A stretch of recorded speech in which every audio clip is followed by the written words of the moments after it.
Bonsoir, ma sœur. Bonsoir. D'où viens-tu et comment t'appelles-tu? Là, j'ai un nouveau nom, Esther, mais le nom d'avant, c'était Onana Mariudil. Ok, donc tu vas bien mettre le micro près de la bouche pour que les D'accord. frères et sœurs t'entendent bien parce que ton Mm, témoignage est tellement puissant D'accord. qu'on a besoin de bien l'écouter, de bien le suivre. Ouais. Donc Dieu t'a donné un nouveau prénom, Oui, Esther, Esther. Oui, étoile. Esther, oui. Ok, pourquoi? D'où viens-tu? Qu'est-ce que tu faisais avant? Qu'est-ce qui se passe? Pourquoi es-tu là ce soir? Avant, j'étais prostituée. Ça, Donc tu étais une prostituée oui, 12 ans. pendant 12 ans. Oui, Waouh! pendant 12 ans. Tu as pratiqué ça où? À Normandie, à Caen. À Caen? Oui, à Paris aussi, je faisais le racolage à Paris. Waouh! Avant, je me suis mariée, j'ai continué, je vivais que ça, dans ça. Tu t'es marié et Mhm, tu as continué la prostitution mhm. dans le mariage. Dans le mariage, Ton mari était-il au courant ou pas? il était au courant parce qu'on s'est connus là. Ah ouais? Ouais, on s'est connus là. Il est venu d'abord Il est venu en tant que client, on client. s'est connus là. Bon, après on s'est mariés, j'ai Mhm. continué. Il n'a pas vu Non, il a vu, d'objection. bon, il s'en foutait quoi. Ah Parce ouais? que pour le moment, il s'en foutait. Parce que derrière, il y avait d'autres choses quoi. Il y avait d'autres choses. Ouais. C'est-à-dire. Parce qu'il appartenait aussi à Satan. Ah ouais. Il était, il C'était un était dans, sataniste, ouais. oui, il était dans le D'accord. même C'était en ordre. français, hein? Oui, en français. D'accord. Donc 12 ans de mariage. 12 ans, combien? 5 ans de Oui, mariage? on a fait 5 ans de mariage. 12 ans de prostitution. Oui, et ça Et fait 14 ans que je suis en France. ça fait 14 ans que tu es en France. Donc tu viens bien sûr de. Du Cameroun, Yaoundé, je suis née à Yaoundé, je suis du centre de Yaoundé. D'accord. Oui. Est-ce que tu pratiquais la prostitution au Cameroun? Non, je ne faisais pas ça au Cameroun. Au D'accord. Cameroun, je ne faisais pas ça, je ne buvais même pas. Je suis arrivée en Europe, je suis tombée dans ça par rapport à la vie. Ça n'allait pas, je n'avais pas les papiers, je vivais chez des gens, j'ai connu des gens, j'ai connu un homme congolais, on vivait ensemble, ça n'allait pas. Bon, je suis tombée de là, Mhm. comme ça. Un matin, je ne pouvais plus vivre, je Mhm. suis tombée de là. Mais au fond de moi, j'avais quand même, j'avais du mal. Je ressentais quand même une voix au fond de moi que c'est pas mon chemin, c'était pas ce que je voulais en fait. Mais c'était comme s'il y avait un esprit qui était plus fort que moi. Ça me poussait toujours d'aller de là. Au moment même, ça arrivait, je disais, je ne peux plus laisser la prostitution. Il y a l'argent, il y a ces... Tu Donc, gagnais beaucoup d'argent comme ça, la oui, je prostitution? gagnais l'argent, je gagnais beaucoup d'argent, j'envoyais à la famille, j'achetais des habits. Ta famille était au courant de cette pratique Mais ils savent, de ta vie? ils savent. Toutes Ah ouais? les familles africaines, si tu ne travailles pas, tu n'as pas les papiers, tu ne travailles pas, tu envoies 1000 euros en Afrique, tu travailles. Chaque mois? Chaque mois, tu peux envoyer 1000 euros, tu peux envoyer 1500 euros, tu peux envoyer, ça dépend. Wow.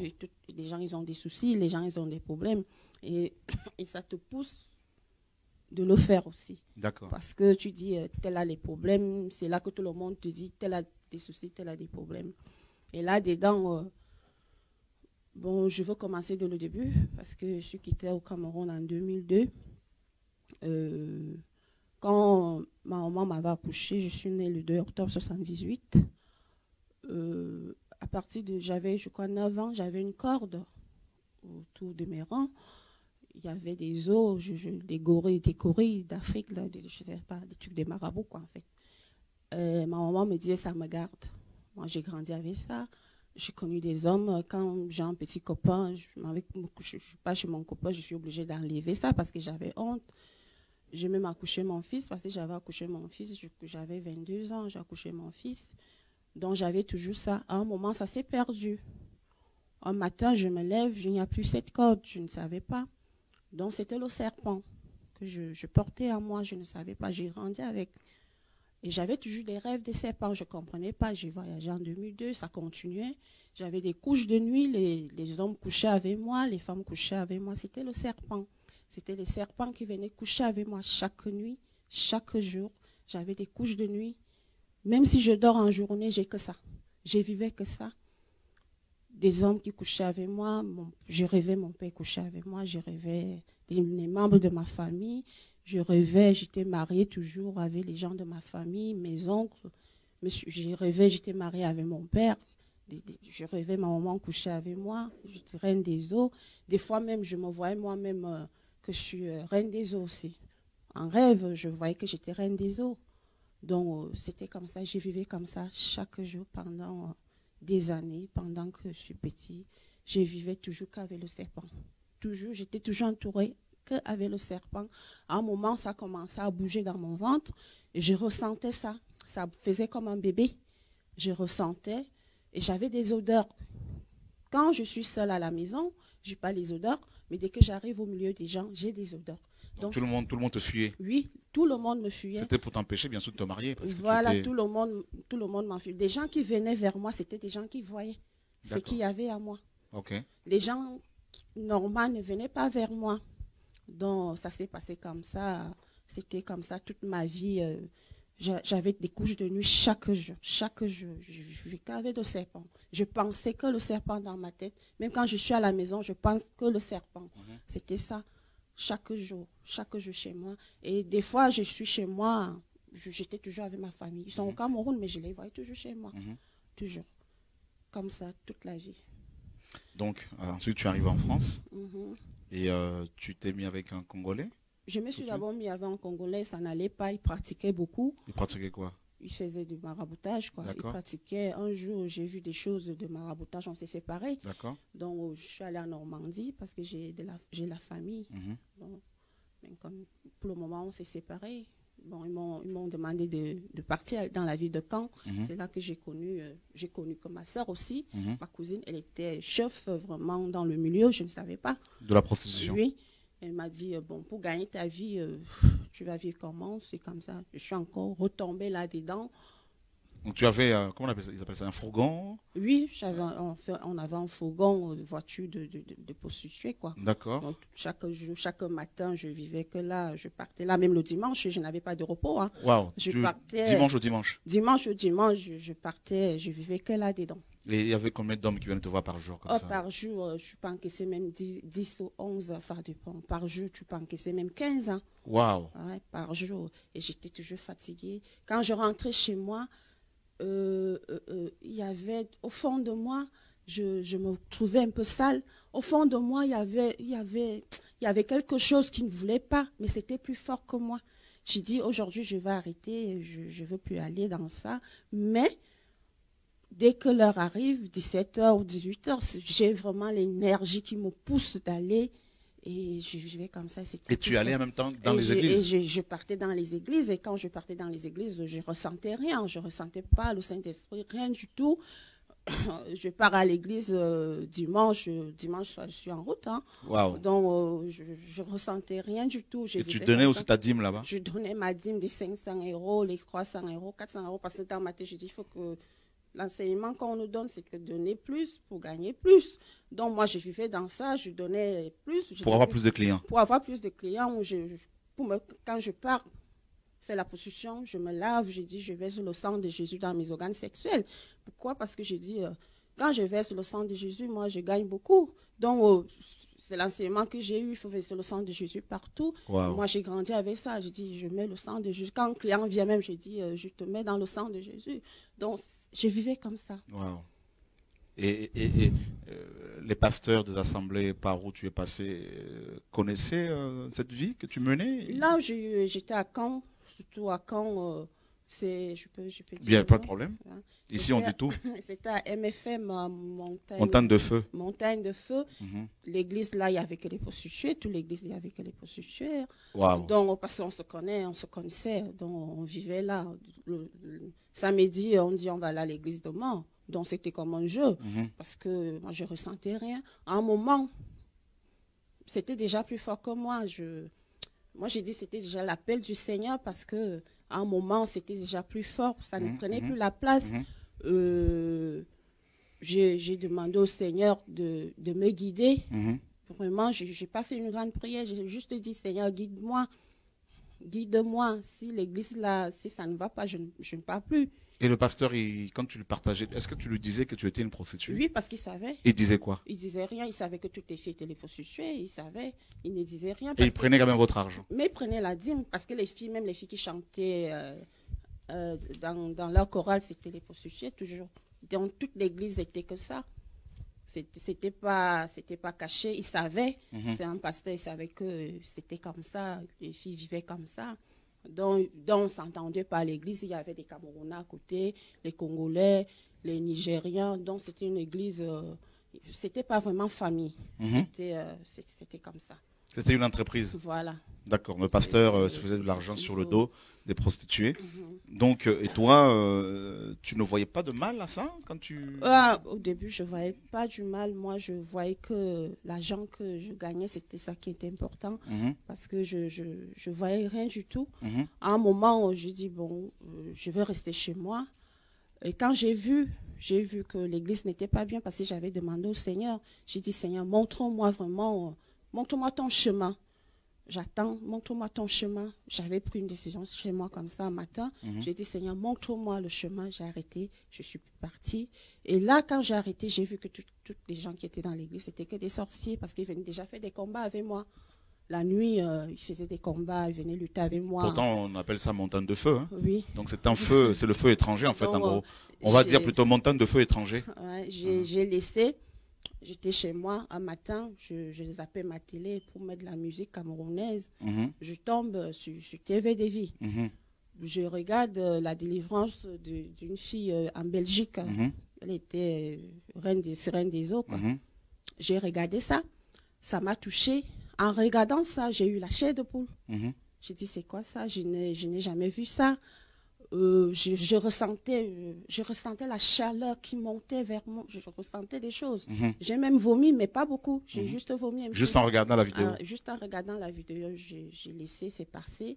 Le lendemain, je reviens encore. Je vois un autre témoignage, celle qui était partie en enfer.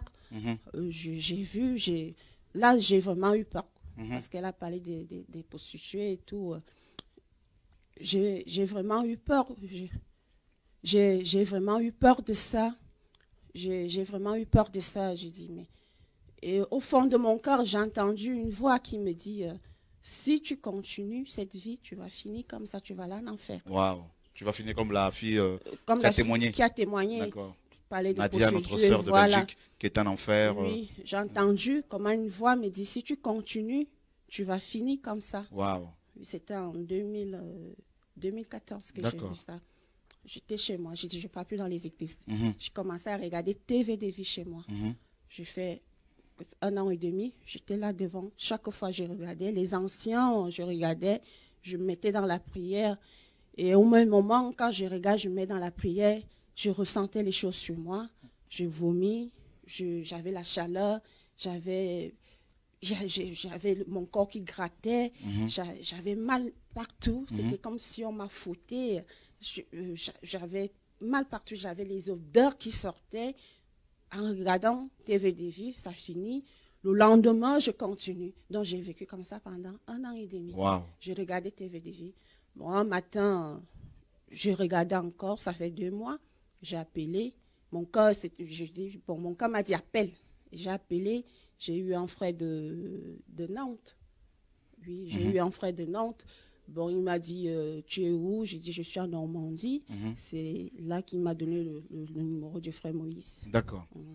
Et là, depuis, tu n'es plus dans la prostitution, non, tu as tout abandonné. Ça fait un moment, ça fait 1 an déjà, j'ai arrêté. Et tu n'as plus ces odeurs là que tu avais qui étaient... Et là, dernièrement, ça ressort parce que je suis dans la prière maintenant avec les frères Moïse à l'église. Ça ressort, mais plus... c'est plus comme avant. Comme avant. Oui, ça ressort. D'accord. Ça a recommencé quand nous sommes partis à Nantes. D'accord. Oui, c'est là que ça a recommencé. D'accord. Oui.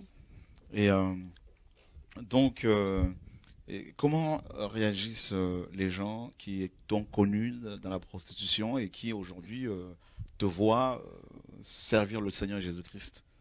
Là, j'ai des combats. Tu as des combats avec eux? Déjà, j'ai des combats spirituels. Tout ce monde que je ne connaissais pas avant, parce que j'étais là, je vivais avec eux, je ne savais pas qu'ils étaient tous des sorciers, parce que là, maintenant, je les vois, parce que je prie. Et c'est des gens qui combattent avec moi, me demandent que tu n'as pas le droit de nous laisser dans notre monde. Et toi, on t'avait consacré Satan, parce que, j'allais oublier, parce que j'appartenais à Satan. Tu as été consacré à Satan? À Satan. Depuis le ventre de ma mère. D'accord. Là, j'allais oublier. C'est par tes parents qui t'avaient consacré? Oui, quand ma maman m'avait accouché, ils ont fait des trafics, je ne sais pas, des trucs de maraboutage, soi-disant, ça me garde. Donc, ils m'ont donné à Satan. D'accord. Donc, je partenais à Satan. Donc, c'est en priant que le Seigneur lui-même a révélé tout ça. en regardant TV des vies, regarder TV des vies. Quand je dors, je vois descendre, je vois. J'ai revu ma naissance, j'ai revu comment j'ai été née, j'ai revu tous les sacrifices, tous les gens qui venaient coucher avec moi, que je ne voyais pas leur visage. Maintenant, je sais déjà qui j'ai affaire. D'accord. Et quand tu pratiquais la prostitution, là, il y avait aussi des femmes qui venaient te voir? Non. Que des hommes? C'était que des hommes. D'accord. Et qu'est-ce que tu peux dire à d'autres prostituées qui nous regardent ce soir et qui aimeraient aussi certainement aussi abandonner, et d'autres qui se disent nous, on ne va pas abandonner, on va continuer comme ça? Ce que je peux dire, c'est que il faut vraiment donner la vie à Jésus. Parce que quand on est chez Jésus, on a tout. Parce que moi, je dis toujours, les gens disent toujours, il y a beaucoup de Jésus. Oui, Jésus-Christ de Nazareth, c'est lui le vrai Jésus. Amen. C'est lui le vrai Jésus parce que il m'a délivré, il m'a fait grâce, il peut aussi te faire grâce. C'est grâce à Jésus-Christ de Nazareth que je suis là. Parce que s'il n'était pas là, je n'allais plus être là. Donc, la position, si tu fais la position, tu pars en enfer. Donc, il faut arrêter. C'est tout ce que je peux dire. Que Dieu l'ait fait grâce aussi, comme il m'a fait. Parce que c'est une grâce que Dieu m'a fait. C'est une grâce que Dieu m'a donnée. Il m'a donné son amour. Il peut aussi les donner. Il faut juste avoir la foi. C'est tout. C'est tout ce que je peux dire. Parce que c'est pas facile. Effectivement. Il y a une parole dans les Écritures, dans Deutéronome chapitre 23, à partir du verset 17, les Écritures nous disent, Dieu dit, il n'y aura parmi les filles d'Israël aucune prostituée, et il n'y aura parmi les fils d'Israël aucun qui se prostitue.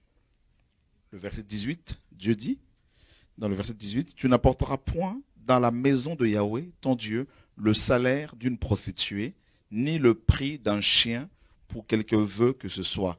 Car tous les deux sont en abomination devant Yahweh, ton Dieu. Voilà, la parole est claire. Ça, c'est une loi qui est toujours en vigueur parce qu'il est question de la moralité. Dieu disait aux enfants d'Israël, et nous sommes, nous, mes amis aussi, descendants d'Abraham par la foi, nos chrétiens. Et Dieu dit qu'il ne doit pas y avoir de prostituées parmi ses enfants. Il y a la prostitution spirituelle, c'est-à-dire l'idolâtrie, prier de faux dieux, s'agenouiller devant les statues, comme certains catholiques, comme beaucoup de catholiques d'ailleurs, comme l'Église romaine, comme des chrétiens aujourd'hui devant leur pasteur. Dieu est contre l'idolâtrie, il est contre la prostitution aussi physique, n'est-ce pas? Et il dit qu'il ne doit y avoir aucune prostituée et aucun prostitué parmi les fils d'Israël. Et parmi les filles, aucune prostituée. Et il dit au verset 18 qu'il ne faut surtout pas apporter l'argent, l'offrande d'un chien. Ce n'est pas moi qui le dis, n'est-ce pas? C'est Dieu qui le dit dans la parole. Donc, ce n'est pas moi qu'il faut, mes amis, attaquer. Non, plutôt, il faut poser des questions à notre Créateur. Et il a toujours raison, je le souligne. Donc, Dieu est contre toujours les offrandes que les prostituées amènent dans les assemblées. Donc, cette église, soi-disant la montagne de feu, qui malheureusement est une véritable entreprise qui fonctionne très très bien et qui pompe, qui dépouille beaucoup de chrétiens, reçoit, comme beaucoup d'églises, malheureusement, les offrandes des prostituées, comme c'était ton cas pendant des années, et alors que les Écritures interdisent cela. Et Dieu interdit cela. Donc, voyez mes amis, c'est biblique, cette parole que nous avons lue. Si vous êtes dans la prostitution, si vous voulez changer, comme le Seigneur a changé la sœur, Dieu peut aussi vous changer. Et d'ailleurs, personne ne lui a imposé les mains, juste en regardant les enseignements, les vidéos, Dieu l'a touché. Et je crois que la sorcellerie ne peut pas délivrer une prostituée. Parce que moi, je suis née dans une famille catholique. J'ai même des prêtres dans ma famille. D'accord. Et je suis la seule qui a donné ma vie à Jésus-Christ de Nazareth. Amen. Parce qu'il y a Jésus. Mais là, je suis la seule qui a vraiment donné la vie à Jésus-Christ, parce que j'ai des prêtres, il y a même des sœurs dans ma famille. D'accord. Des bonnes sœurs. Des bonnes sœurs. J'ai envoyé l'argent, qu'on me fait des messes, qu'on me lit des messes. Que tu n'as pas été délivrée? Non, je n'étais même pas comme ça. Je pesais 130 kilos. Le serpent qui venait souvent coucher avec moi, les serpents, parce que... Il y en avait plusieurs. Il y avait plusieurs. Il y avait des serpents qui étaient blancs, noirs, toutes les couleurs des serpents qui existaient coucher avec moi. Ils venaient verser le poison là sur moi. Wow. Et je pesais 130 kilos. Je n'étais pas comme ça. Au fur et à mesure, ça part. Au fur et à mesure, je perds du poids. J'avais mon ventre qui était gros comme ça, comme une femme enceinte de 7 mois.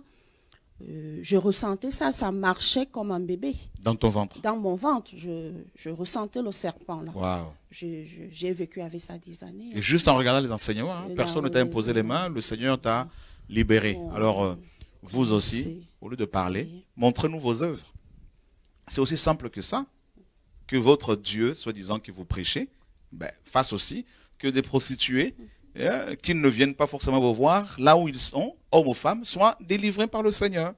Voilà. Parler, c'est bien, mais démontrer les œuvres, c'est mieux. Voilà. Donc, et quand on m'a dit qu'il y a une femme prostituée qui voulait témoigner, je dis au frère, que Dieu soit béni. L'émission de ce soir sera reportée demain. Et puis voilà, parce que ça, c'est des œuvres qui honorent le Seigneur. On a vu dans les Écritures des femmes prostituées que le Seigneur a délivrées. Hein, donc, il y en avait plusieurs. Et que Dieu soit béni. Nous avons quelqu'un en ligne, je crois. Non, donc vous pouvez nous appeler hein, pour encourager la sœur si vous êtes touché. Voilà, donc c'est beau de voir des prostituées que le Seigneur a délivrées. Délivre par la parole simplement. Et que Dieu soit béni. Alors, un cadeau de la part de Jésus-Christ de Nazareth. Merci beaucoup. Voilà. Merci. La parole de Dieu. Que Dieu soit béni. Merci. Et donc, il y a toujours les 10 000 exemplaires de la BGC qui seront livrés hein, sous peu. Et merci en tout cas pour vos prières. Il y a un mot de la fin. Que Dieu vous bénisse. Merci beaucoup. Voilà. Je remercie le Seigneur et je voulais aussi demander pardon parce que c'est qu'il y a beaucoup de gens qui nous voient, qui nous regardent. J'ai quand même blessé des gens, je sais. Et moi, je demande pardon à tout ce monde que j'ai blessé. Que Dieu me pardonne. J'ai couché avec des maris, des femmes mariées, des hommes mariés. J'ai couché avec leur mari. Que Dieu me pardonne tout le mal que j'ai fait parce que je vivais dans l'ignorance. Et je demande pardon à Dieu devant tout le monde entier, que Dieu me pardonne. Gloire à Dieu. Et je dis merci à Jésus parce qu'il m'a fait grâce, parce que ce n'est pas facile. Et merci beaucoup. Gloire à Dieu. Alors on va tous prier pour elle. Hein. Donc, Seigneur, nous prions pour notre sœur. Nous prions pour que cette odeur nauséabonde disparaisse définitivement au nom de Jésus-Christ. Nous venons, Seigneur, en ton nom, chasser toutes les puissances occultes maintenant. Au nom de Yeshua, nous commandons à la puissance du serpent de quitter ce corps, et de ne plus y revenir, de partir maintenant, définitivement. Voilà, tu sors, tu sors. Amenez-moi un sac là, en direct, Dieu la délivre. Au nom de Jésus, sors de là, sors de là, sors de là, sors de là. Allez, tu remontes, amenez-moi un sac. C'est ça l'évangile, mes amis. La présence de Dieu est parmi nous. Dieu la délivre instantanément. Au nom de Yeshua. Ça sort là. C'est pour ça que les autres prostituées, vous pouvez appeler ce soir. Et le Seigneur va vous délivrer comme il la délivre. Il y a un mari de nuit qui est là, qui était caché, qui provoquait encore ces odeurs là. Allez, tu remontes. Allez, tu remontes. Allez, tu remontes. Au nom de Jésus. Allez, tu sors. Sors de là et pars avec ton odeur et ne reviens plus jamais. Sors de là. Il y a un esprit qui est là, de la sorcellerie familiale. Voilà. Quelqu'un de la famille qui t'a lié, qui remonte maintenant. Qui remonte maintenant. Allez, sors de là. Sors de là. Allez, sors de là. Allez, sors de là. Allez, sors, allez, sors, allez, sors, allez, sors, allez, sors, allez, sors, allez, sors, allez, sors. Au nom de Jésus. Allez, tu sors, démon. Allez, tu sors, démon. Allez, tu sors, démon. Sors, sors, sors. Voilà. Allez, sors, allez, sors, allez, sors. Si. Allez, sors. Lâche-la. Lâche ma soeur. Lâche ma soeur. Lâche ma soeur. Lâche ma soeur. Lâche-la. Lâche-la. Lâche-la. Lâche-la. Au nom de Jésus, tout le monde en prie, mes amis, là. La puissance de Dieu est là pour la libérer de l'emprise de la famille. Au nom de Jésus-Christ de Nazareth. Voilà. Au nom de Jésus-Christ de Nazareth. Au nom de Jésus-Christ de Nazareth. Au nom de Jésus-Christ de Nazareth. Elle a confessé le nom de Jésus-Christ. elle a confessé, elle a demandé pardon. Seigneur mon Dieu, ta parole nous dit, celui qui confesse ses péchés, alléluia, Seigneur, reçoit la délivrance. Maintenant, au nom de Jésus. Oh, merci Seigneur mon Dieu. Tout ce que vous avez volé à ma soeur, sa famille, son mariage, les enfants, tout ce que vous avez volé dans sa vie, tout est restitué aujourd'hui. Tout est restitué aujourd'hui. Tout est restitué aujourd'hui. Tout est rendu à ma soeur. Au nom de Jésus-Christ de Nazareth. Au nom de Jésus-Christ de Nazareth. Oh, alléluia. Alléluia, gloire à Dieu. La puissance de la résurrection est là, mes amis. C'est ça la puissance de Dieu, en direct. Dieu agit encore. Dieu agit encore. Seigneur, merci pour ta parole. Tu nous as demandé de libérer ton peuple par la prédication de l'évangile. Cette femme fait partie des enfants d'Abraham que l'ennemi tenait liés pendant 12 ans, pendant des années dans la prostitution. Aujourd'hui, Seigneur, devant le monde entier, tu la libères définitivement et plus personne ne va la reconnaître. Au nom de Yeshua, Dieu d'Israël. Oh Saint-Esprit, merci Seigneur. Allô, quelqu'un en ligne? Bonsoir. Allô, bonsoir. On n'entend pas du tout l'équipe là, on va nous aider. Bonsoir. Oui. Ben moi j'écoute. Oui, ma soeur. Vous... On peut s'asseoir. Oui. Allô? Oui, vous pouvez parler. Éloignez-vous de votre ordinateur, s'il vous plaît. D'accord. Allô? Éloignez-vous de votre ordinateur encore. J'ai quitté. Voilà. Qu'est-ce que vous avez à dire? Oui, moi j'appelle pour l'équipe encourager Laurent. sa sœur qui passe à la délivrance. Oui. Pour l'encourager, qu'elle continue, comme elle passe à la délivrance, donc qu'elle continue pour la sanctification, quoi. Merci. Merci pour votre appel. Que Dieu soit béni. Merci. Merci. Merci. Au revoir. Ouais.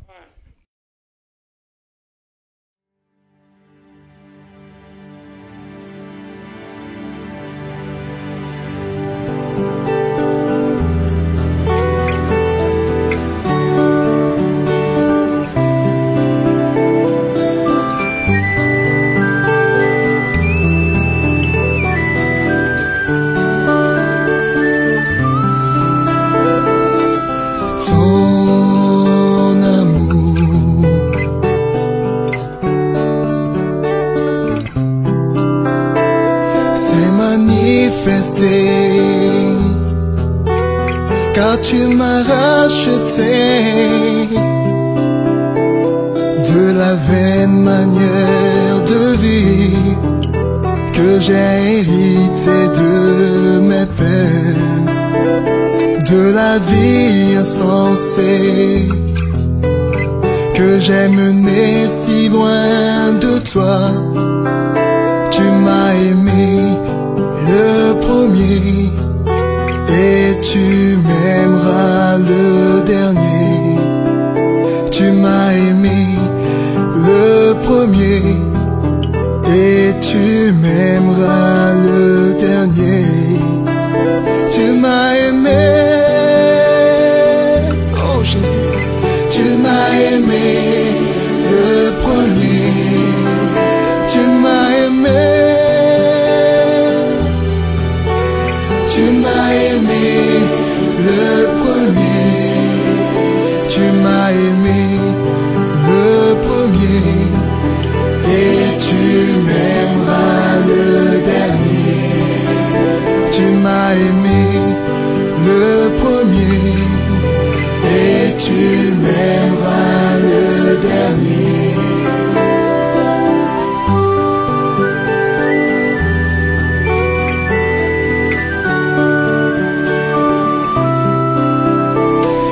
Je sais que ce n'est pas par de l'argent ou de l'or que j'ai été racheté de la vaine manière de vivre que j'ai hérité, mais par le sang précieux de Christ, comme des agneaux sans défaut, sans tache et prédestiné avant la fondation du monde. Tu m'as aimé, tu m'as aimé le premier, tu m'as aimé, Jésus-Christ, tu m'as aimé, oh, tu m'as aimé le premier.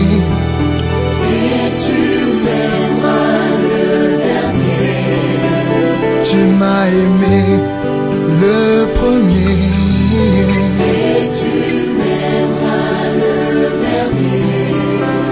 Tu m'as aimé,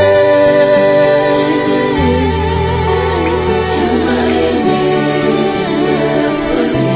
Oh oui, tu m'as aimé le premier. Tu m'as aimé le premier. Oh oui, tu m'as aimé le premier. Et tu m'aimeras le dernier. Tu m'as aimé le premier. Et tu m'aimeras le dernier. Dieu prouve son amour envers nous. On sait que lorsque nous étions encore pécheurs, Christ est mort pour nous. En effet, Dieu a tant aimé les hommes qu'il a donné son Fils Jésus à la croix, afin que quiconque croit en Christ ne périsse pas, mais qu'il ait la vie éternelle. Tu m'as aimé, tu m'as aimé le premier. Tu m'as aimé, tu m'as aimé le premier. Tu m'as aimé le premier. Et tu m'aimeras le dernier. Tu m'as aimé le premier.